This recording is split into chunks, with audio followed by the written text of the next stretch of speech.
예배란 무엇인가 21번째 시간입니다. 우리들은 예배란 무엇인가에서 예배 시작하는 말, 예배의, 그리고 일반적인 관념, 구약시대 예배, 그리고 신약시대 예배, 그리고 신약시대 예배 가운데서 그리스도 예배와 성도들의 예배를 살펴봤습니다. 자, 성도들의 예배 가운데서 6가지 항목을 살펴봤습니다. 그 가운데서 지난 시간에는 성경 난해 구절에 대한 해석 도표를 통해서 요한복음과 로마서와 야고보서에 나오는 이 세 가지 구절, 요한복음 15장 2절 말씀, 로마서 11장 18절 말씀, 그리고 야고보서 2장 17절 말씀. 자, 이러한 것들. 자, 얼마나 참 많은 사람들이 어려운 가운데 성경 해석을 어려워하고 있는지를 살펴봤습니다. 그래서 도대체 이러한 내용들이 인간의 어떤 행위에 따라 가지고 심판하시는 하나님으로 나타나는 수많은 성경 구절을 어떻게 해석하면 좋으냐, 자, 그 부분을 살펴봤습니다. 그래서 간략하게 다시 정리를 하자면요, 명령문으로 된 모든 율법들은 불택자에게는 그대로 적용되고요, 그리고 하나님의 적용되어 가지고 하나님의 공의성을 계시한다는 거죠. 결국은 불택자들에게 너희 행위에 따라 심판하시고, 그렇지만은 택자에게는 하나님의 무한한 이제 자비성을 계시하시는 말씀이 바로 어떻게 표현되냐, 바로 인간의 용어로서 인간의 감정과의 그런 표현으로서 그대로 신인 동형용적 표현이라 이런 용어도 많이 쓰잖아요. 그죠? 하나님이 인간의 모습으로 표현하는 것들, 하나님이 슬퍼하고 웃고 그런 표현들, 그죠? 인간의 모습처럼 오른팔이 있고 사실 그런 하나님 형태가 없는 분인데 바로 신인 동형용적이다. 그래서 인간의 감정의 모습으로 그대로 인간의 용어를 사용해 가지고 이제 표현한 것이다. 이제 이렇게 보시면 되겠습니다. 그래서 결코 이런 내용들이 행위에 따라 가지고 하나님 심판하시는 분으로 표현되지만 결코 하나님은 바로 이러한 부분들은 바로 불택자에게 하나님 택하신 아는 백성들에는 그대로 적용이 되고요. 그렇지만 하나님의 택하신 백성들한테 이런 표현 자체가 무엇으로 들어가 하면요, 실제로 다 적용을 안 하거든요. 이런 표현을 했지만 그래서 바로 하나님의 무한한 자비성을 오히려 계시해 주시는 말씀으로서의 표현이라 이렇게 우리가 정리할 수 있겠습니다. 다시 말하면 이제 성경의 조건문은 불택자에게는 공의성이 계시되고 택자에게는 자비성이 계시되는 아주 놀랍고 경이로운 그런 하나의 방법이다. 하나님 계시의 방법이다. 이렇게 보시면 되겠습니다. 그래서 이제 오늘은 조금 더 이제 구체적으로 로마서 12장에서 16장 부분을 실제 이제 내용을 살펴보면서 마지막으로 이제 정리를 해볼까 합니다. 그래서 그럼 실제로 로마서 12장 부분에서 이런 내용들을 15장까지 어떻게 읽고 우리가 정리할 수 있는가, 자, 그 부분을 한 번 더 아무리 또 이렇게 우리가 이론적으로 알고 하더라도 실제로 또 본문에 들어가 읽게 되면은 막상 또 어려울 수도 있습니다. 그래서 이제 구체적으로 한번 지금까지 배운 내용을 종합적으로 이제 적용시켜 가지고 그대로 한번 해석을 해볼까 합니다. 로마서, 이게는 이제 본문 내용입니다. 먼저 이방인과 이스라엘의 구원 부분에서 먼저 로마서 12장부터 다루는데 앞부분을 잠깐 살펴봅시다. 왜 그런가 하면 12장 부분에 들어가면은 뭐라고 되어 있습니까? 그러므로란 말이 있잖아요. 그죠? 형제들아. 그래서 이제 성도의 교회 생활에 대해서 구체적으로 시작되는데, 예배의 삶, 거룩한 산제사, 이게 시작되는데, 그래서 이 그러므로라는 말이 바로 가장 가까이는 바로 11장 앞부분을 받아들이겠죠. 그것을 끌어와 가지고 설명하는 말일 것이고, 또 전체적으로는 로마서 전체를 말하는 것이 볼 수 있겠죠. 간단하게. 자, 그래서 일단 전체적인 내용은 먼저 인간이 불의한 상태에서 타락했지만 하나님께서 의가 나타나 우리를 이제 구원한 내용입니다. 그래서 어떻게 구원했느냐, 그 방법이 이제 11장에서 간단히 소개하면 이방인과 이스라엘의 구원이다. 그래서 내가 이방인인 너에게 말하노라. 내가 이방인인 사도인 만큼 내 직분을 영광스럽게 여기노니 이는 곧 내 권력을 아무쪼록 시기케 하여 이 중에 얼마를 구원하려 함이라. 자, 이게 왜 내가 이방인인 너에게 말하는 내가 이방인이 사될 만큼 내 직분을 영광스럽게 여기나 이는 내 권력을 아무쪼록 시기케 하여 너희 중에서 얼마를 구원하라니라. 그래서 이방인의 구원은요, 1차적으로 어떻게 표현하는가 하면요, 이스라엘을 통해서 이스라엘을 시기나게 해가지고 그 대가로 말미암아 이방인이 구원을 받는다는 말입니다. 자, 저희를 버리는 것이 세상의 화목이 되거든. 그렇죠. 오히려 이스라엘 백성들을 좀 당분간 믿지 못하게 하는 것이 뭐라고요? 세상에 이방인들한테는 화목이 된다는 거예요. 구원이 된다는 거예요. 자, 그 받아들이는 것이 죽은 자 가운데서 사는 것이 아니면 무엇이래요? 되거든? 그런데 이제 이스라엘 백성들이 받아들인다면 얼마나 구원이 되겠냐 그 말입니다. 제사하는 처음 익은 곡식가루가 거룩한 즉 득덩이도 그러하고 뿌리가 거룩한 즉 가지도 그러하느라. 자, 이제 가루 비유가 구체적으로 이 내용입니다. 제가 앞부분에서 잠깐 이제 착각한 것 같은데 가루 비유는 바로 이제 처음 관계 설명이라고 했잖아요. 그죠? 처음 익은 곡식가루가 가루가 거룩한즉 떡덩이도 관계는 똑같아. 같이 연관성이 있다는 거죠. 떡덩이가 거룩한다는 것은 뭡니까? 일단 가루가 거룩해야만이 거룩한 떡을 만들 수 있다는 그 말입니다. 그래서 우리 바로 이제 이런 갑담나무와 참감람나무와 돌감람나무도 같은 관계다 그런 말입니다. 그 진액의 뿌리를 같이 있기 때문에 이제 거룩하게 되었다. 돌감람나무가 참감람나무의 진액을 입어가지고 그 관계를 설명한 내용이다. 또한 가지 얼마 꺾여졌는데 돌감람나무인 네가 그들 중에 접붙임이 되어 참감람나무의 진액을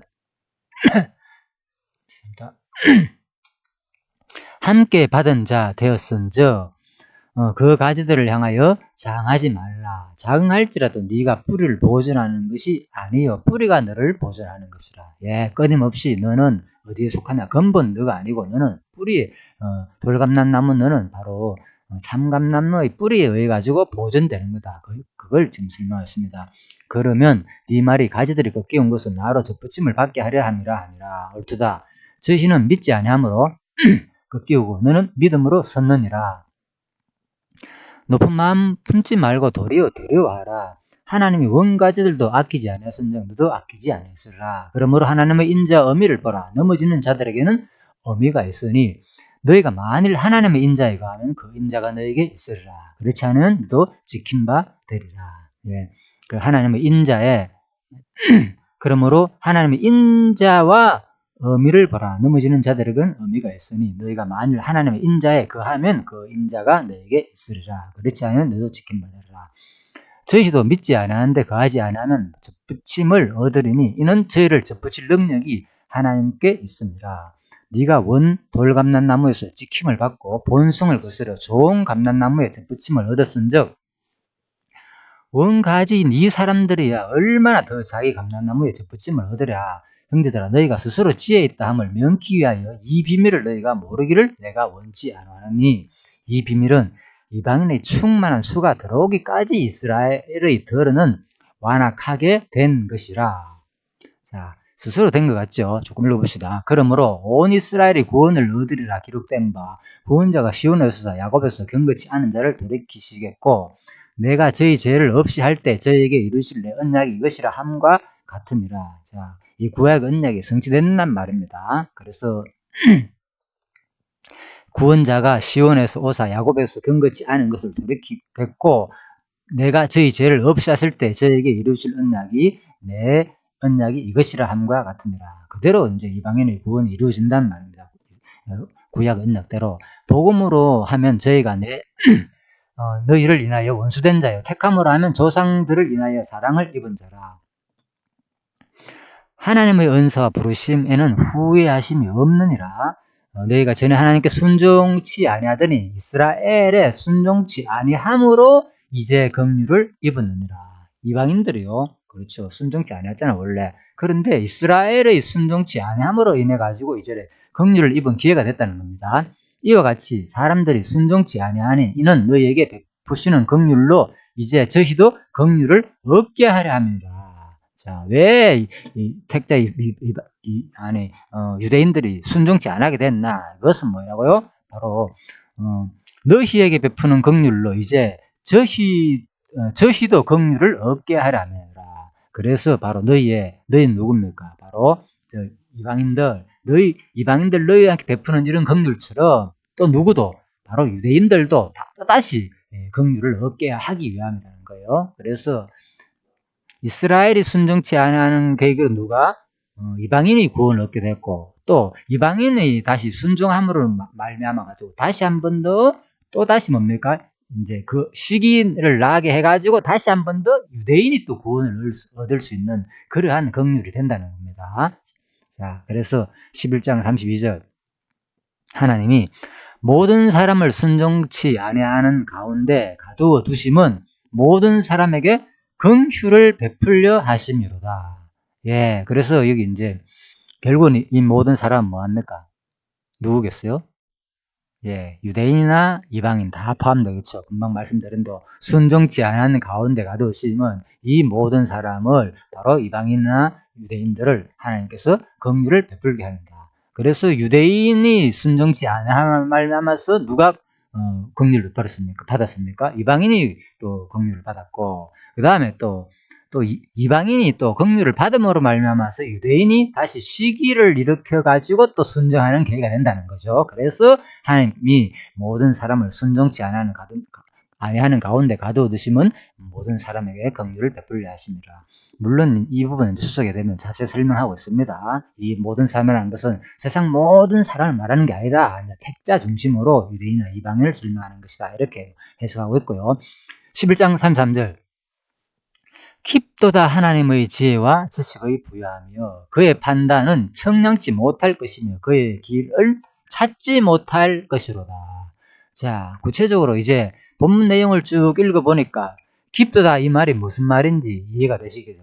이 말은 하나님의 지식과 대단히 알 수가 없을 정도로 어렵다. 이렇게만 11장 33절만 보면 딱 그렇게 보이잖아요. 그런데 이 말은 물론 그게 그 말이 틀렸다는 건 아니죠. 다 적용되니까 하나님의 지혜와 지식이 엄청 부유하고 그 판단을 우리가 인간이 어떻게 할 수 있습니까? 그 말 맞습니다. 맞는데 자, 이 말은 지금까지 11장 후반부에서 쭉 읽어본 대로 그대로 이거는 하나님의 그 깊은 지혜와 지식은 바로 뭐라고요? 앞구절에 가장 가까이는 바로 11장 32절 말하고 더 조금 포괄적으로 얘기한다면 모든 사람을 순종치 아니하는 가운데 가두어 두는 하나님의 그 놀라운 섭리 그걸 어떻게 알았습니까? 쉽게 말하면 이방인 유대인들이 불순종치 않은 가운데 가두어 두는 거 이게 너무나 하나님의 지혜와 지식의 부여함이라는 거예요. 왜? 그러므로 말미암아 가지고 누가 구원을 얻게 되기 때문에 바로 이방인이 구원을 얻는 기회가 된다는 거예요. 또한 또 깊은 이유가 반면에 바로 이방인이 구원을 얻게 되니까 이제 불순종해가지고 그 기회로 말미암아가지고 복음 이방인한테 전해져가지고 오히려 이방인들이 구원을 얻게 되니까 다시 또 유대인이 그 이방인이 구원 얻는 걸 보고 또 시기가 나가지고 뭡니까? 다시 그들도 하나님을 순종할 수 있는 기회가 된다는 거예요. 자, 이게 바로 뭡니까? 깊도다 하나님의 지혜와 지식의 부여함이라는 잠깐 설명입니다. 일단 본문 내용에 의하면 지금까지 봤잖아요. 그죠? 앞부분만 쭉 읽어봐도 이 말은 그 말이었구나. 그래서 그의 판단은 청량치 못할 것이요 그의 길은 찾지 못할 것입니다.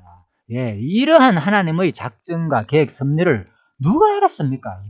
유대인들도 몰랐을 것이고 이방인들도 우리도 몰랄 것이고 그런데 알고 보니까 이렇게 두 사람 다 그동안 이방인들이 안 믿게 했다가 믿게 되는 계기는 유대인의 불순종으로 인해 가지고 믿게 되었고 구원이 이방인들로 가가지고 또 믿게 했고 또다시 이방인들이 또 믿게 되니까 또 뭡니까? 유대인들이 오히려 이제는 그때 다시 시기를 일으켜 가지고 우리도 믿어야 되겠다 반성하고 돌이켜 회개할 수 있는 그 기회로 삼아 가지고 또 하나님께서 그 긍휼을 베풀겠다는 뜻을 누가 알았습니까? 이 세상에 아무도 몰랐잖아요. 그래서 깊도다 하나님의 지혜와 지식의 부여하며 그의 판단은 정확치 못할 것이로다.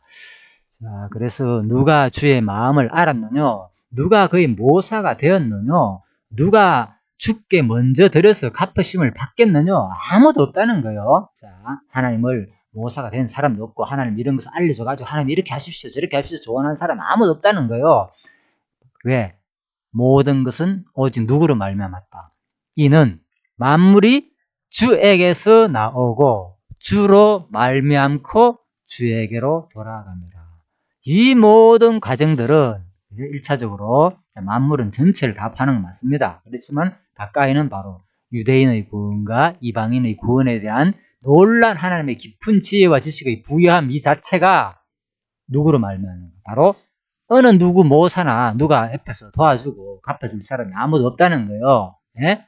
바로 누구의 뜻이었나? 하나님의 철저한 작정, 바로 모든 만물이 하나님의 창조된 주에게서 나오고 이 이방인과 유대인의 관계 속에서 이루어지는 깊은 하나님의 지혜와 지식으로 인한 그 구원 섭리 역사가 바로 주에게서 나오고 주로 말미암고 주에게로 돌아간다는 거예요. 그래서 그 영광이 당연히 뭡니까? 하나님의 영광스러운 모습.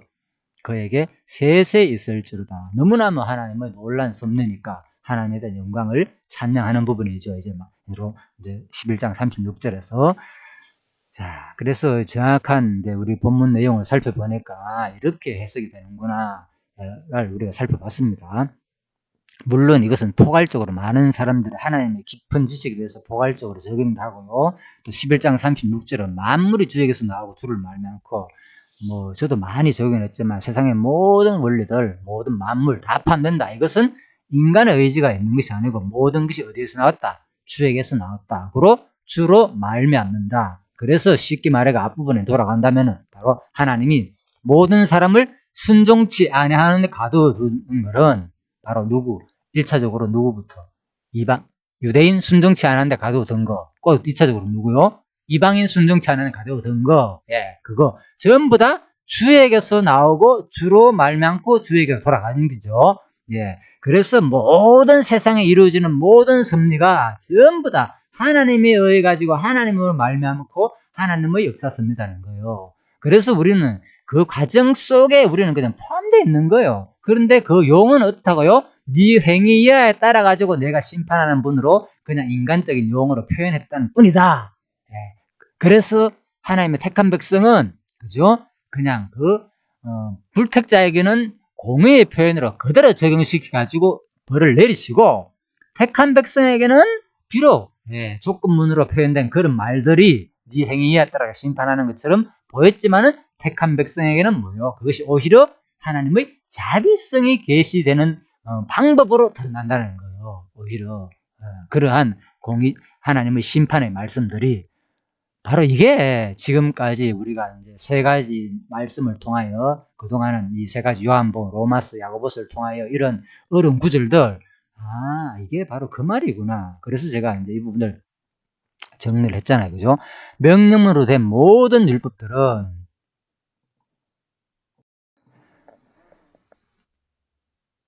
명령문으로 된 모든 율법들은 불택자에게는 그대로 적용되어 하나님의 공의성을 계시하시고 택자에게는 하나님의 무한한 자비성을 계시하시는 말씀이 인간의 감정으로 표현된 내용이 바로 성경이다.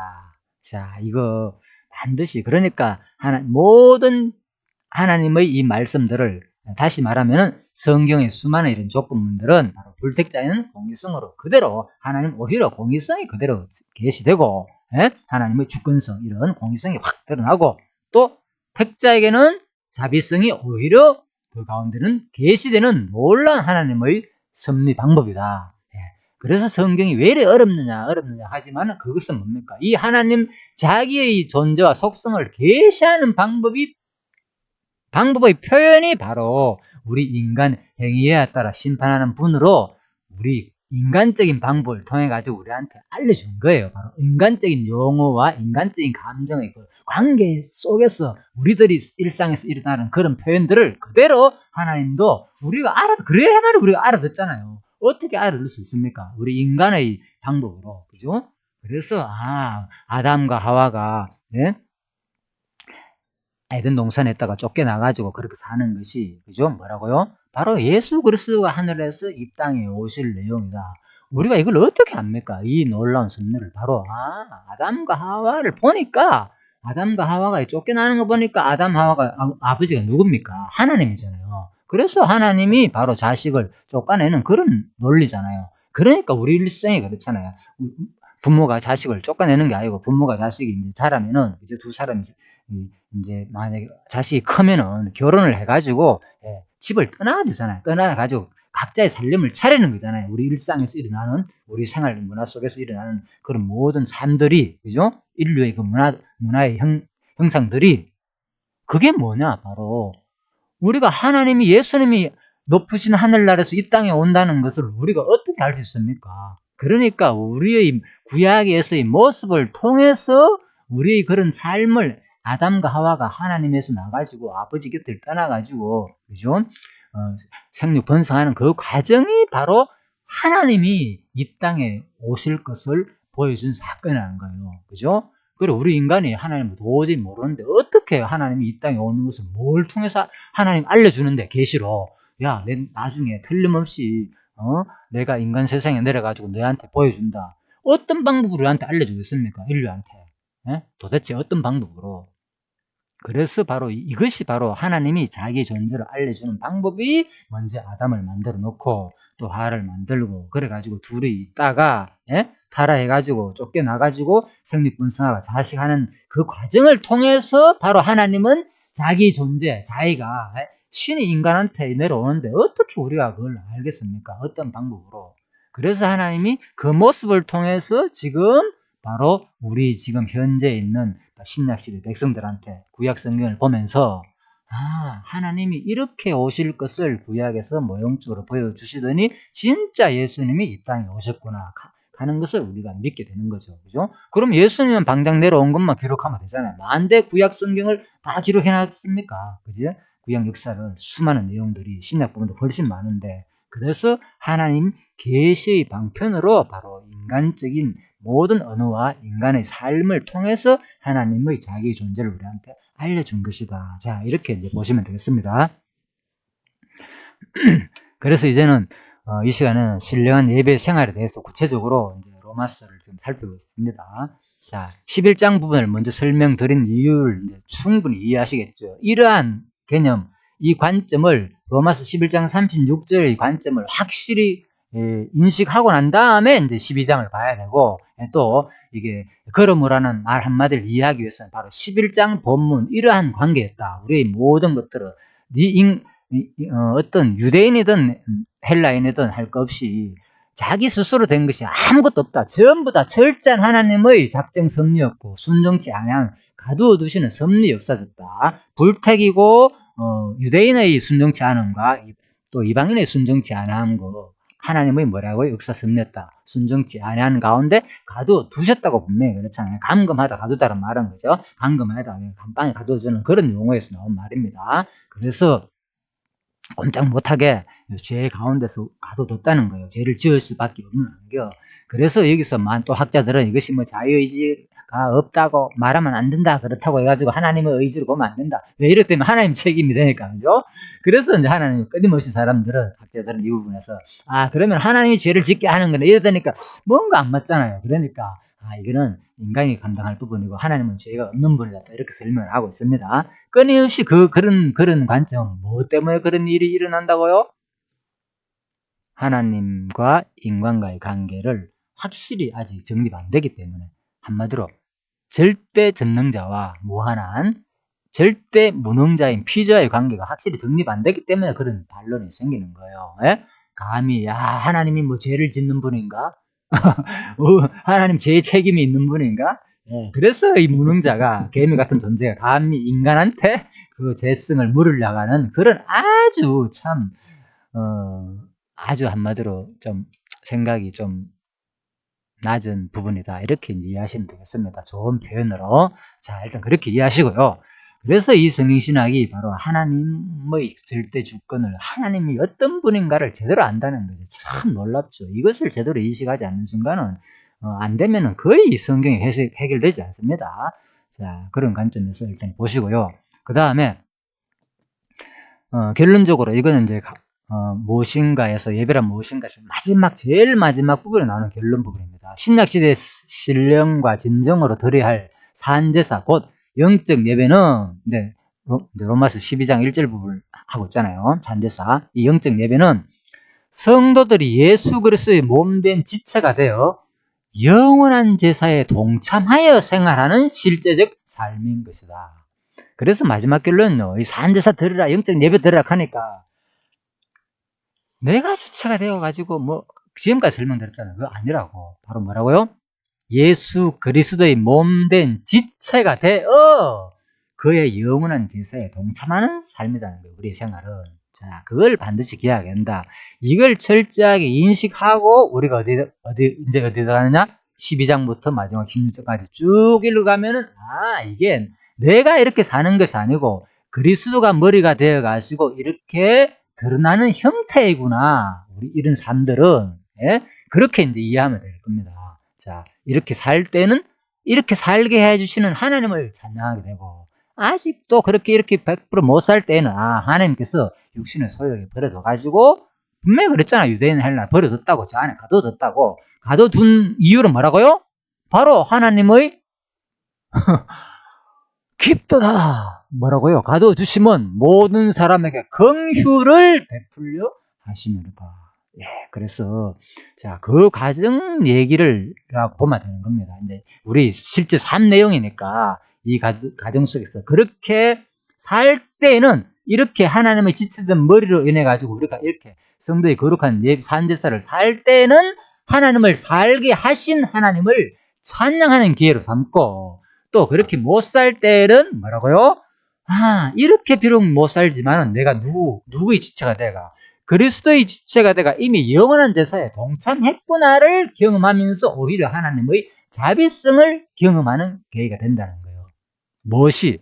성도의 생활 자체가, 산제사 자체가 내가 주체가 돼가 이래야 된다. 이제는 이렇게 그러므로 이렇게 은혜 받았기 때문에 지금부터는 내가 하나님을 위해서 살아야 돼. 내가 아니고요.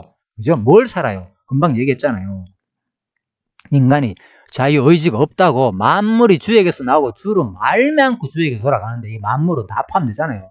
그러면 12장부터는 뭐 11장 36절에 제외된 말입니까? 아니죠.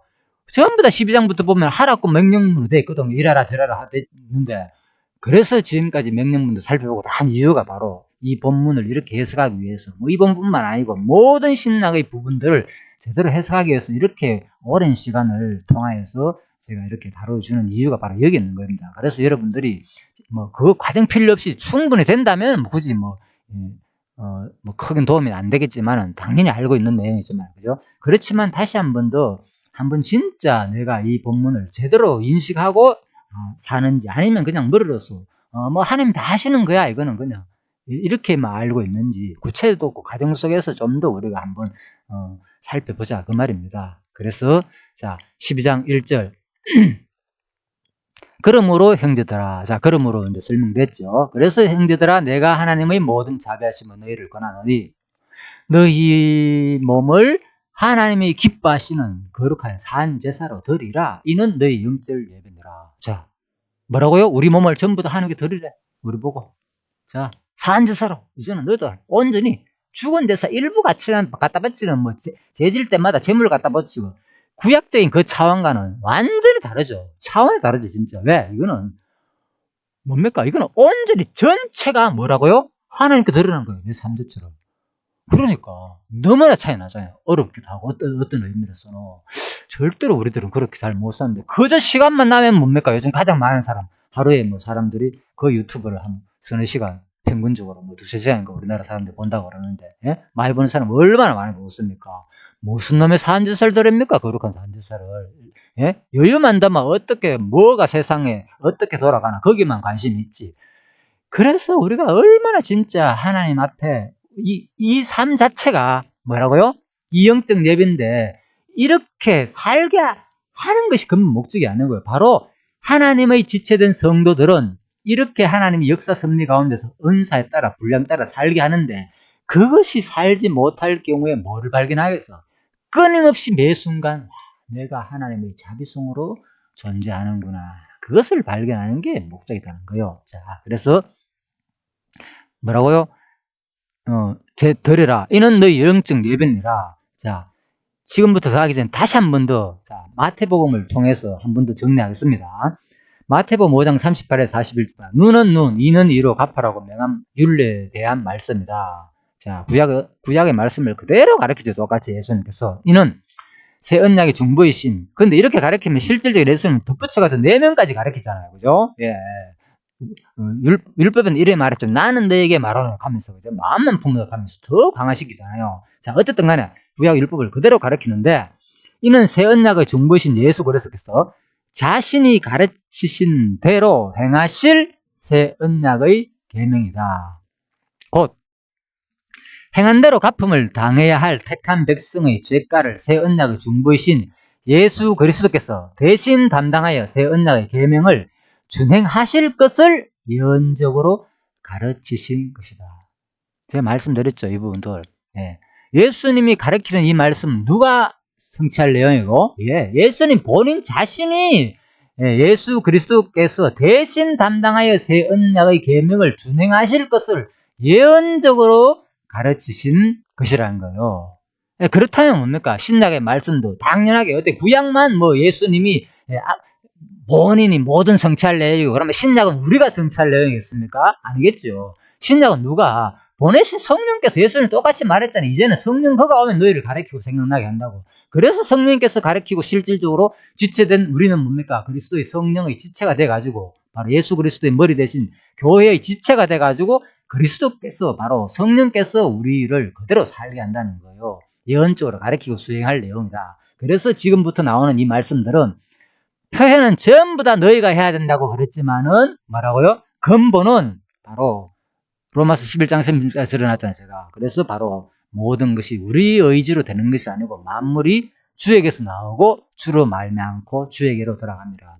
그래서 예수님조차도요, 내 스스로 행하는 것이 아무것도 없다 그랬어요. 아시잖아요. 뭐 전부 다 성령께서 알려주시는 대로 내가 너희들한테 다 가르치고 지금 행동하는 거다. 자, 이렇게 말했어요. 자, 그래서 모든 것들은 다 바로 성령의 의지, 근본은 하나님에서 나오고 하나님을 말미암는 현상들이다. 자, 그래서 어떤 사람은 이렇게 살기도 하고 어떤 사람은 못 살기도 하고, 살게 할 때는 뭡니까? 성령의 충만한 하심이 그대로 계시되는 현장이고, 또 그렇게 살지 못할 때는 그렇게 못 사내도 불구하고 하나님은 끝까지 자기 백성을 버리지 않는 거, 대신 뭐 살았다고, 잘 살았다고 나중에 뭡니까? 인정한단 말입니다. 하나님 앞에 가면 우리가, 그래, 예수님 피로 하나님이 우리 모습을 보시지 않고, 생명책에 기록된 자들은, 그죠? 모든 과거의 기록에 대해서 아예 없는 거예요. 잘못한 그런 부분을. 그거 다 드러내지 않고, 거기에 기록된 사람들은 뭐라고요? 자, 물론 이제 근본적으로 그 기록이 다 있겠지만은, 뭡니까?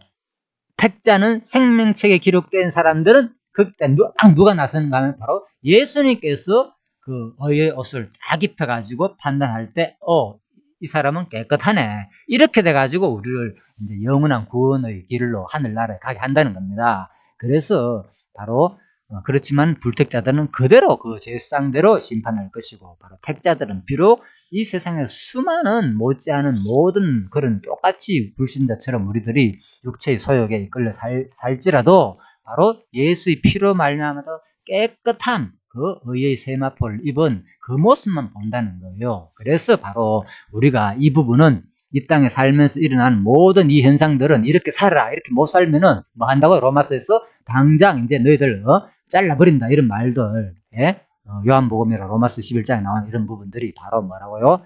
하나님의 자비성을 우리한테 구체적으로 알려주는 하나의 공의성과 자비성의 다른 성품을 우리한테 표현한 것이다. 이렇게 보면 되는 겁니다. 그래서 지난 시간에 말씀드렸죠. 인간적인 우리 표현으로 이해하시라고 성경을. 그대로 문자적으로 이해하면 어차피 두 가지가 다 있기 때문에, 자체 모순이기 때문에 어느도 해결 안 됩니다. 이거는. 그렇죠? 어떤 거는 뭐 하나님 끝까지 구원해 주신다 그랬고, 또 다른 수많은 내용들은 인간의 행위에 따라 반드시 너 이렇게 뭐하면 심판 만나고 했고, 그런데 또 그쪽 부분으로 해석한다면 뭡니까? 아무리 많더라도 613개 구약의 율법 중에서도 오히려 뭡니까? 그 가운데 하나라도 어기게 되면 어차피 다 어기는 논리가 돼버리니까 안 되겠죠. 안 맞겠죠. 그 행위를 강조하는 사람들은 스스로 자체적인 모습을 일으키겠죠. 그렇다고 해서 또 이것이 깨끗이 정립이 안 되는 것이 지금 성경적인 그동안의 성경 해석이었다는 거예요. 자, 그래서 제가 이 부분을 확실하게 두 가지 내용이 있지만, 이것은 하나님이 우리들한테 보여주시는 자비성의 표현으로서 나온 얘기들이다. 그래서 근본적으로는 바로 우리가 비록 행하거나 못하거나 그걸 통하여서 바로 하나님은 끝까지 행한 불신자들은 끝까지 뭐라고요? 불신자들은 공의로 심판할 것을 보여주는 내용이고, 택자에게는 이것이 하나님은 비록 너희들이 이렇게 못 살지라도 그리스도의 지체가 되어가 이렇게 살았다는 것을 나중에 또 하나 보여줄 내용이고, 또 구체적인 이 내용에 대한 성취 내용은 구체적으로 실행에 옮기는 내용은 성령께서 머리 지체가 돼가지고 지체를 통해가지고 할 내용이다. 그죠? 예수님이 자기가 스스로 행할 것을 그대로 가르친 것처럼 신약시대의 모든 말씀들은 표현은 너희가 행하라고, 예수님도 그랬잖아. 똑같이 너희가 이렇게 살아 이렇게 말했지만 스스로 자기가 행할 것을 예언적으로 가르친 말씀인 것처럼 이 신약시대의 사도시대 때 이때의 모든 가르친 내용들도 바로 성령께서 머리가 되어가지고 지체를 통해서 행할 내용을 그대로 알려주는 내용이다. 자, 이렇게 이제 보시면 되겠습니다. 자, 35분 정도 지났는데요. 시간이 많이 지났습니다. 그렇지만, 자, 이 부분은 이제 마저 설명하겠습니다. 자, 그래서 12장 2절 이제 본문 내용을 이제 쭉 읽어가면서, 간략하게 이제 정리를 해봅시다. 그래도, 또 읽게 되면은 우리가 철저하게 이 부분이 정리가 안 되면요, 참 어렵습니다. 그래서 너희는 이 세대를 본받지 말고 오직 마음을 새롭게 하여 변화를 받아 하나님의 선하시고 기뻐하시고 온전한 뜻이 무엇인지 분별하도록 하라. 보십시오. 전부 다 표현은 뭡니까? 인간이 해야 될 부분은 그대로 표현되어 있잖아요. 그죠? 네가 하라, 전부 다. 내게 주신 은혜로 말미암아 너희 각 사람에게 말하노니 마땅히 생각할 그 이상 품지 말고 오직 하나님께서 나누신 믿음의 분량대로 생각하라. 뜻 분별하고 믿음의 분량대로 생각하라. 다 나오지요. 예. 그래서 삶의 구체적인 예배가 뭐냐? 산제사가 우리가 한 몸에 많은 지체를 가졌으나 모든 지체가 같은 직분을 가진 것이 아니니 이와 같이 우리 많은 사람이 그리스도 안에서 한 몸이 되어 서로 지체가 되었느니라. 우리에게 주신 은혜대로 받은 은사가 각각 다르니 혹 예언이면 믿음의 분수대로, 혹 섬기는 일이면 섬기는 일로, 혹 가르치는 자면 가르치는 일로, 혹 권해하는 자면 권해하는 일로, 구제하는 자는 성실함으로, 다스리는 자는 부지런함으로, 긍휼을 베푸는 자는 즐거움으로 할 것이니라. 자, 그래서 제가 이 부분에서 말씀드렸죠. 이 은사가 반드시 하나님께서 각자 주신 은사가 있습니다. 예, 모든 것 섬기는 일, 가르치는 일, 권해하는 일, 예, 구제하는 일, 성실함, 다스리는 자는 부지런함으로, 다스리는 장로 그런 은사들 다 있잖아요. 긍휼을 베푸는 자는 즐거움으로, 모든 것들 다 은사가 있습니다. 그래서 그 은사대로 이제 우리는 살 수밖에 없다는 겁니다. 분명 은사를 하라. 우리가 명령으로 우리가 할 내용으로 표현됐다 그랬죠. 그런데 뭐라고요? 이것은 머리 쓰인 그리스도께서 성령께서 그대로 성취하실 내용이다. 뭘 통해서? 지체들을 통해서, 그죠? 지체인 오른손을 통해서 성취할 내용이다. 여기 있는 대로 섬기는 자 은사 받은 사람, 또 가르치는 은사 받은 사람, 구제하는 은사 받은 사람, 다스리는 은사 받은 사람, 그런 모든 은사를 준 사람 누굽니까? 성령이 주잖아요. 하나님이 줬으니까 하나님이 주시고 그대로 성취하려 하자는 거예요. 네, 명령한 것은. 그래서 명령문 해석법 했잖아요. 명령문 해석법 핵심이 뭐라고요? 명령문 해석법. 명령하시는 분이 뭐라고요? 우리가 그것을 그대로 하는 게 아니고, 그죠? 하나님께서 모든 것을 어떻게 한다고요? 할 것을 그대로 예언적으로 가르친 동시에 예수님이 그랬잖아요. 이렇게 하는 것은 자기가 스스로 할 것이고, 그죠? 또 자기가 그대로 이룰 것이고, 그죠? 자, 도표를 제가 보여드릴게요.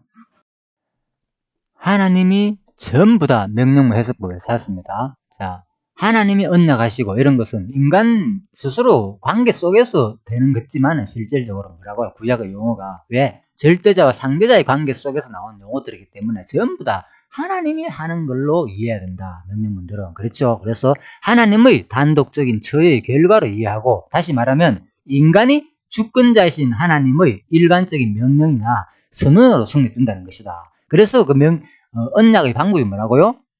일방적인 명령이나 선언으로 되는 거예요. 명령문, 선언문으로 되는 거예요. 그렇지만 그것을 수행하실 분은 뭐라고요? 하나님이 단독적인 처리의 결과다. 결국은 하나님이 하신다는 거예요. 그래서 로마서 11장 36절을 항상 기억해야 된다. 그 말입니다. 그래서 모든 것이 우리 스스로에게 난 것이 아무것도 없다. 예, 여기 있죠. 만물이 주에게서 나오고 주로 말미암고. 그래서 하나님의 단독적인 처리 결과로 이해해야 된다. 명령문은. 그래서 지금 나오는 모든 내용, 자, 로마서 12장 넘어갔네요. 12장에 나오는 모든 내용들, 이런 내용들이 뭐라고요? 전부 다 너희가 이러하지 마라, 저러하지 마라, 지혜를 품고 생각을 품지 말고 나쁜 생각도 하지 말고 각자 나눠주신 은사 분량대로 지혜롭고 생각하고 전부 다 이런 것들이 뭐라고요? 하나님의 단독적인 처리 결과로 이해한다. 우리가 하는 것이지만 근본 주체가 만물의 거역에서 나오니까 그죠? 우리한테 생각 각 사람에게 각 은사만큼 줘가지고 그대로 시행할 내용으로 봐야 된다. 그 말입니다. 자, 이제 쭉 읽어가면 되겠습니다. 비록 이렇게 명령의 형태로 되어 있지만은, 이게 전부 다 하나님의 단독적인 처리의 결과이구나. 성령께서 한마디로 그대로 수행할 내용이구나. 머리 지체가 돼가지고 우리가 하는 것이 아니고 근본은 바로 직접적인 내용은 우리가 하는 건 맞습니다. 우리가 누굽니까? 지체니까 우리가 하는 건데 명령도 우리가 했습니다. 그런데 그것을 수행하시는 분은 누가 한다고요? 머리 대신 성령께서 그대로 각자에게 은사만큼 시행한다는 부분입니다. 이 말들이. 그래서 사랑엔 거짓이 없나니 악을 미워하고 선에 속하라. 형제 사랑하여 서로 우애하고 존경하기를 서로 먼저 하며 부지런하여 게으르지 말고 열심을 품고 주를 섬기라.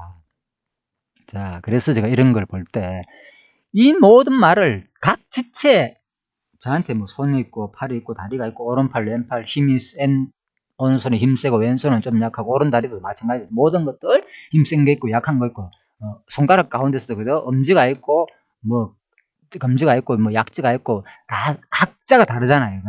그 분량 역할 힘들이. 예? 그런데 여기 나오는 거 이거 전부 다 내한테 적용해가지고 이거 내가 다 할 내용이라고 이제 생각한단 말입니다. 그러니까 이 가운데서 뭡니까? 어차피 한 개도 뭐 하면 다 어기는 건데 뭔 이걸 다 하려고 그럽니까? 그러니까 우리가 이거 읽을 때마다 이 많은 거 어떻게 그래 어떤 거는 사람들이 이런 거 보면 잘 넘어가요. 사랑엔 거짓이 없나냐? 맞다. 나 뭐 진짜 사랑했지. 솔직하게 거짓 없이 남을 사랑했지. 속이가면서 사기치가면서 사랑 안 했으니까 진짜 순수한 마음으로 사랑했다. 그리고 악을 미워하고 선에 속겠다. 크게 내가 뭐 악을 좋아했나? 그런 건 없는 것 같고 어느 정도 내가 선에 속한 것 같고. 자, 12장 10절 볼까요? 형제 사랑하여 서로 우애하고 맞다. 나는 우애도 잘 지키고 성도들 간에 또 존경도 했고 또 서로 먼저 하고 그런데 존경은 안 하는 것 같거든요. 그렇잖아요. 존경하는 사람 있습니까? 그래서 뭐 진짜 우리 세상에 살면서 존경하는 사람들이 어떤 존경을 대상이 있다는 건 쉽지 않잖아요. 거의 다 뭐 조금만 모하면은 뭐 존경보다는 욕이나 안 하면 다행이죠. 그죠? 예. 그래서 또 서로 먼저 하고 자. 그래서 읽다 보면 이게 틀림없이 하나쯤은 그죠? 걸리기 마련이죠. 부지런하여 게으르지 말고 내가 부지런히 살았어요. 맞습니다. 열심을 품고 주를 섬기며 살았어. 나름대로 인정을 생각합니까? 그런데 또 한면으로는 또 지금의 내 모습 보니까 내가 언제 이렇게 열심 품고 주를 섬겼느냐. 열심은 뭡니까? 열심을 하는 것은 계속된 열심을 말하잖아요. 끊임없는 노력과 게으르지 않는 것이니까. 근데 안 게으른 사람 있습니까? 솔직히. 다 살다 보면 뭐 그렇잖아요. 예. 자유로우니까. 특히 요즘 코로나 같은 기간에 안 게으른 사람 물론 있겠지요. 그렇죠. 그렇지만 아무래도 어떤 규칙적인 자유로운 어떤 그것이 생활이 이루어지다 보면 게으른 삶이 나오는 게 자연스러운 현상 아닙니까? 누가 이걸 부인합니까? 자, 그래서 소망 중에 절거하며 환난 중에 참으며 기도에 항상 힘쓰며 소망 중에 절거합니까? 100%? 하나님 사랑하면서요. 나는 진짜 천국을 소망하며 그것만 생각하면 예수님 말처럼 너희가 너희 능력으로 내가 귀신 쫓아내가지고 너 능력 발휘된 거 그거로 기뻐하지 말고 뭐라고요? 네 이름이 하늘에 기록된 것으로 절거하라 말했잖아요. 예수님이. 진짜 그런 사람 과연 얼마나 있습니까? 그 소망을 가지며 환난 중에 참으며 마찬가지죠. 어려운 내용들 세상의 모든 일에 즐거워하고 잘된 거 좋은 거 그런 또 뭡니까? 세상의 모든 고난을 그대로 당하고 여기서 불평, 짜증, 원망이 수없이 나왔잖아요. 한 번이라도 안 나온 사람 있습니까? 기도에 항상 힘썼습니까? 예, 이거는 뭐 여러분 얘기가 아니고 제 얘기입니다. 100% 저는 아무리 봐도 이렇게 살 수가 없습니다. 그래서 이 부분을 읽을 때 사람들이 가장 착각하는 것이 맞다. 이거는 삶내비니까 우리가 이렇게 이제 삶아 되는갑다. 이렇게 생각하는 거 이거 읽으면서. 그런데 솔직히 자세히 하나씩 뜯어가 살펴보자는 거예요. 보면은. 예? 어차피 그 가운데 한 개라도 내가 못하는 것은 뭐랍니까? 성경의 논리에 하면, 야고보서 논리에 하면 다 어긴 거라면요. 쇠사슬 고리처럼 돼가지고 다 어긴 거라면서요. 그래서 우리가 좀 다시 한번 더 생각해 보자는 거예요. 그런데 사람들은 왜 이거를 끊임없이 교훈으로 가르친다는 거예요. 많은 사람들이. 예. 이제 그러므로 내가 너 하늘한테 소망 줬었기 때문에 이제 인간의 불이 하나님 의가 나타났으니까 불에 있는 너희들을 어디에 이제 하나님께서 의롭게 여겼으니까 그때부터는 이렇게 성도로 살아라. 이 얘기잖아요. 로마서 간단하게 세 등분으로. 그래서 참 그 말만 들어 놓으니까 그렇게만 로마서를 정리하고 나니까 알게 모르게 그거 배웠다고 다 배운 것처럼 많은 사람들이 물론 일부 얘기입니다. 다 그런 게 아니고요. 착각을 하는데 진짜 우리가 제대로 한번 생각해 보자는 거예요. 도대체 진짜 내가 이 본문을 이렇게 진짜 알고 있는지 아니면은 내 알게 모르게 그냥 말로만 형식으로만 알고 그렇게만 알고 있는지 우리가 얼마나 다시 한번 생각해 보자는 겁니다. 그래서 제가 이렇게 자세하는 이유가 이 말들, 이 명령에 대한 해석을 제대로 적용하지 아니하고 이걸 보게 되면은 우리는 끊임없이 공부할 때마다 헷갈리고 공부할 때마다 부담스럽고 도대체 이거 뭔 말인지 결국은 자기도 그렇게 못 살면서 끊임없이 교훈으로 끝난단 말입니다. 많은 사람들이 가르침을 왜 그걸 분별 뭐 하느냐는 말입니다. 예? 그렇죠. 그래서 그것도 이제 하나님의 뜻이겠죠. 예. 수많은 사람들한테 유혹을 줘가 거짓 지도자를 보내가지고 지금 이 시대에 수많은 사람들이 끊임없이 뭔가 할 수 있는 것처럼 알게 모르게 가르치는 거. 예? 그래, 이걸 우리가 분별을 뭐 하니까 이런 지난 시간에 봤죠. 이렇게 그동안에 하나님 절대 주권 구원에 대한 확실성 교리 배우다가 또 어떤 수많은 다른 유튜브 강의를 들으니까 아니다. 봐라 성경에 봐라 전부 다 인간 행위 이하에 따라가 심판하는 프로 돼 있다. 그러니까 그렇네. 그러니까 두렵고 떨리고 야 어떻게 하면 좋지? 이젠 축자 사자. 전도 열심히 해야 되고 아무튼 열심히 살아야 되는데 안 그러면 큰일 났다. 이 죄 회개하고 철저하게 조금이라도 죄가 있으면 안 되는구나. 이렇게 두렵고 떨리면 또 신앙생활을 하게 되고 또 한쪽에서는 아니다. 천하태평으로 그냥 한번 구원은 영원한 구원이니까 이래도 천국 가고 저래도 천국 가고 그러니까 아무 그냥 내 모습 속에서 언제 부지런하고 게으르지 말면서 열심을 품어가 주를 섬겼습니까? 이런 내용들은 전혀 또 적용 안 하는 거죠. 제 생활 속에서 본인의 생활 가운데서는 그래서 또 소망 중에 언제 절가하면 하나님을만 생각하면 하나님을 소망했습니까? 그러면서 환난을 참았습니까? 또 기도에 힘쓰고 하나님이 다 하시는데 뭔 기도할 필요 있나 이런 생각들이 있잖아요. 예를 들면 그러니까 이 성경에 비추어 보면 자기의 모습은 전혀 또 그러지 않는 그런 것도 있는데 도대체 이게 무엇이냐? 그러면서 또 강의를 들으면 알게 모르게 야 이렇게 또 살아야 됩니다. 이거 이제는 우리가 이렇게 구원 받았기 때문에 이제는 구원 이후의 삶 우리들은 이제부터 이렇게 열심히 살아야 됩니다. 이것이 성도의 거룩한 삶제사입니다. 삶의 제사입니다. 이제는 형식만 드리는 것이 아니고 한 장소에만 드리는 것이 예배가 아니고 생활 속에서 드리는 것이 진짜 예배입니다. 그러면서 또 그렇게 하지 않는 거에 대해서 위로를 받기도 하고 적극적으로 하지 않는 공적 어떤 그런 예배에 참석하지 않는 것에 대해서 또 위로도 받기도 하고 그러면서 또 생활 속에서는 또 이러한 삶도 살지도 못하고 이게 뭡니까 도대체 이것도 아니고 저것도 아니고 자 그래서 우리가 진짜 그렇다면 뭐냐 지금까지 계속 설명했잖아요. 이것은 뭐냐 한마디로 이 모습을 바로 하나님께서 성령께서 각 지체에게 은사를 준 만큼 너희들은 이렇게 살게 될 것이다. 성령의 은사에 따라. 그리고 그렇게 살게 될 때 뭘 발견하는가? 와, 나 같은 존재가 내가 뭐 과거에 내가 이방인이었는데 옛날에 그런 존재였는데 내가 옛날에 뭐 유대인으로서 자긍해가지고 그래가지고 제대로 하나님을 안 섬겼는데 그래가지고 뭡니까? 그 구원 이방인한테 갖다 줬잖아요. 그런데 이제 다시 한 번 더 이방인 구원을 보고 다시 한 번 더 시기를 일으켜가지고 질투가 나가지고 다시 한 번 더 하나님께 돌아가자는 거예요. 비록 그동안에 하나님을 안 사람들은 돌아가고 또 이방인들은 전혀 그렇게 살지 못했는데 내가 이 말씀을 들어가지고 택한 백성이 되어가지고 바로 돌감나무가 상감나무의 진액을 먹고 그죠? 가지가 포도나무에 붙은 것처럼 그 진액을 먹고 자라는 것처럼 그죠? 그 진액을 먹다가 붙어 있으면 열매를 맺는다고 했잖아요. 분명히 열매를 맺을 때에 그 가지가 이것이 전적으로 나의 공로가 은혜가 아니었구나. 옛날에는 순수하게 순전하게 모든 것을 나를 위해 가지고 살았고 나를 위해 부지런히 열심히 떨고 다 충성 이 땅에서 진짜 누구만큼 우리나라 사람만큼 부지런한 사람은 없다 그러잖아요. 열심히 살았는데 이제는 진짜 열심으로 주님을 위해서 섬기는 삶으로 이렇게 살게 하시는구나.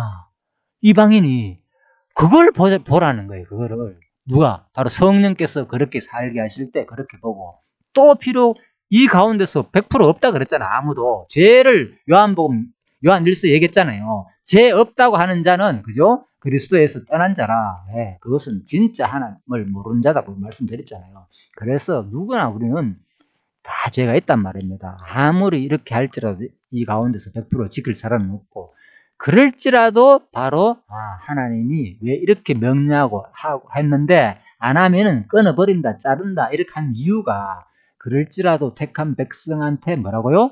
자비성을 계시하시는 말씀입니다. 끊임없이 그 행위에 따라고 온전히 나를 버리지 않고 하나님의 우리 인간적인 심령으로 제발 이렇게 살기를 바라는 마음에서 하나님이 지금 우리한테 알려주시는 자비로운 하나님의 계시의 말씀이구나 이렇게 이해하면 됩니다. 그래서 우리가 진짜 그 은혜를 받았다면은 그 말을 들을 때 너무나도 이거는 좋은 말이잖아요. 쉽게 말해가지고 부지런히 게으르지 말고 진짜 주를 위해 가지고 살고 싶은 마음 소망 중에서 진짜 즐거움 환난도 참고 기도에 항상 힘쓰고 우리가 그래 살고 싶을 거 아닙니까? 당연히 그죠? 진짜 우리가 하나님을 만났고 하나님이 우리의 영원한 유업을 주신 분이라면 그죠? 지금 이 땅에서 끝나는 게 아니고 너무나도 큰 복을 주신 분이라면은 나도 모르게 그를 위해서 살고 싶은 마음이 들 거 아닙니까? 그래서 그 아름다운 길을 하나님이 원하시는 아름다운 길을 지금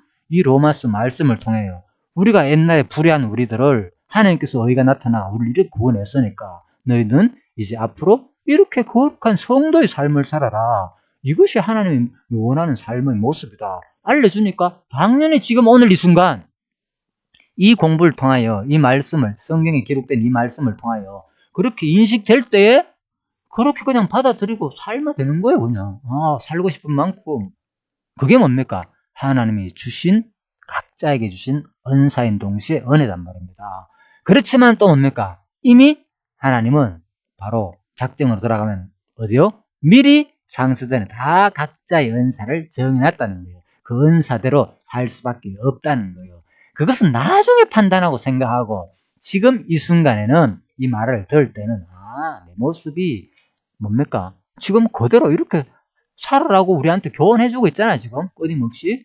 자, 그렇지만 그 결과에 있어서는 비록 그렇게 못 살지라도, 그때 또 뭡니까?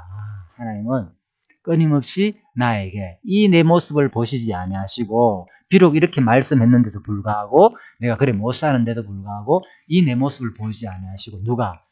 그리스도의 지체된 머리의 모습만 보는구나. 머리가 대신해가지고 앞으로 이렇게 온전히 성취할 것을 온전히 하나님을 위해 살 것을 모형으로 우리한테 알려주는 말씀이구나. 어디에서? 영원한 어디에서? 하늘나라에서. 영원히 그리스도의 지체가 되어서 예배를 드릴 것을 이 땅에서 보여주는 말씀이구나. 바로 누구의 지체가 되어?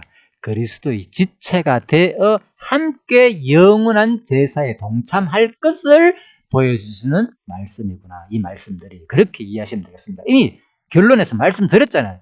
분명히, 그죠? 예, 예배란 무엇인가 결론 마지막 부분에서. 우리가 영원한 예배에 동참할 모습에 대한 내용들이다. 산제사의 내용들은. 자, 이렇게 정리를 했습니다. 그래서 여기 있는 모든 말씀들, 가늠하지 말라, 살인하지 말라, 전부 다 명령문, 내 옷을 내 몸같이 사랑하라. 다 수많은 명령문들, 예? 정욕을 위하여 육신의 일을 도마하지 말라, 뭐 이런 내용들 맞잖아요. 다, 그죠? 그래서 이런 내용들이 내가 이제 이래 살아야 되는데 그러지 않아야 되는데, 당연히 지금 하나님은 우리한테, 그죠? 그 부모와의 관계가 유지되면 당연히 뭡니까? 이 말을 들으면은 관계가 유지된 사람만이 그대로 진짜 참 부모고 확실한 관계가 유지된 진액을 받은 사람은 당연히 이 말을 그대로 그렇게 살고 싶은 생각이 들 것이고, 그렇지 않은 사람은 뭡니까? 이거 뭐 내하고 무슨 상관이야 내가, 그죠? 이런 말이 있더라도 그냥 자기 육신의 소욕대로 끊임없이 이 땅에서 살고 싶은 생각이 들겠죠. 예를 들면은. 자, 그렇지만은 또 이런 생각이 이제 하나님의 택한 백성은 당연히 이런 교훈을 받을 때에, 하나님 주시는 말씀을 받을 때에 그래 살고 싶은 생각이 드는데, 또 뭡니까? 육신은 돌아서면 또 그렇지 못하고 행동이 넘어질지라도 뭐라고요? 하나님은 끝까지 우리를 버리지 않으시고 또다시 말씀을 묵상하면서 매일같이 또다시 볼 때마다 이게 하나님이 아버지가 원하는 삶이구나, 이걸 또 돌이키면 되겠죠. 돌이키면서 또 그럴 때 하나님의 또 그렇게 돌이켜 살 때도 하나님의 자비로운 은혜로 말미암아 돌이키게 했으니까, 내가 하는 게 아니잖아. 주체가, 머리가, 우리 지체의 움직임 자체가, 손발이 내가 마음대로 하고 싶어 되는 게 아니니까 하나님의 은혜로 내가 이렇게 또 이 거룩한 거룩한 산제사의 반열에 예배에 동참하게 해주심을 또 감사드리고, 또 그렇게 못 살지라도 또 하나님은 나를 끝까지 버리지 않으시고 끊임없이 그리스도의 자비로운 손길로 나를 견디고 자비에서 참으시는 그 하나님의 자비에 또 감사를 드리는 삶을 이 땅에 삶아야 된다, 그 말입니다. 그래서 마지막 하늘나라 가서는 우리가 뭐 하느냐, 바로 영원히. 그래서 이제 이 부분 내용들은 이제 여러분들이 차근차근히 읽어보시면 진짜 너무나도 이게 맞구나, 뭐 진짜 우리가 강한 자의 약점을 담당하고 자기를 기뻐지지 아니할 거. 그러니까 내가 이제 약자를 위해 살아야 되겠고, 불쌍한 사람을 위해. 그래서 그게 자기 의지가 되는 게 아니고, 그럴 때 뭘 바라고요? 이게 성령께서 주시는 마음이고, 그럴 때 하나님이 하시는 일을 찬양하자는 거예요. 그래서 할 때 비록 못 살지라도 반대적으로 또 하나님의 은혜에 또 감사하는 삶을 살게 되면은 이게 성도의 거룩한 삶의 제사가 된다는 말입니다. 두 가지 다가. 자, 그래서 이제 지금까지 이렇게 이제 정리를 해봤습니다. 자, 시간이 꽤 1시간 정도 지났는데요. 자, 마지막에 이제 신령한 예배의 삶에 대해서 마지막 강론집에서 정리하는 부분 남았습니다. 이제 그래서 강론집에서는 무엇을 말하느냐, 이걸 구체적으로 앞부분 이제 강론집에서 간략하게 정리하고 마지막에 이제 마치도록 하겠습니다. 일단 여기서 강의가 너무 길어지면 힘드시니까 딱 1시간이 지났습니다. 그래서 지금 이제 정리하고 마치도록 하겠습니다. 자, 지금까지 내용은 다시 간단하게 정리하면요. 결코 인간의 자유의지대로 인간 스스로가 할 수 있는 것은 아무것도 없다. 그래서 지금까지 가르친 내용들은 예수의 가르침에 의하면은 예수의 가르침도 스스로 준행할 것을 예언적으로 가르친 말씀이라면, 당연히 신약시대에 가르친 모든 성령의 가르침도 전부 다 성령께서 스스로 준행하실 것을 예언적으로 가르친 말씀이고, 또한 로마서 11장 36절의 논리에 의해서도, 그죠? 만물이 주에게서 나오고 주로 말미암으니까 여기서 말하는 수많은 명령문들 내용은 거룩한 성도의 삶, 예배 드리라 하는 이런 모든 명령문도 내 스스로 하는 게 아니고요. 하나님의 명령문 해석 방법 뭐라고요? 하나님의 단독적인 처리의 결과로 이해해야 된다. 그 방법이 뭡니까? 선언이나 명령의 형태로 되었다. 반드시 기억하시고요. 끊임없이 우리 이 내용을 통해서 그렇게 될 때에 하나님을 찬양하고, 또 못 살지라도 또 그 하나님의 끝까지 우리를 버리지 않으시고 자기 택한 백성을 끝까지 하늘나라를 이끄시는 그 자비성을 찬양할 수 있는 여러분과 제가 되기를 간절히 바라면서요. 오늘 이 시간은 마치도록 하겠습니다. 예, 수고하셨습니다.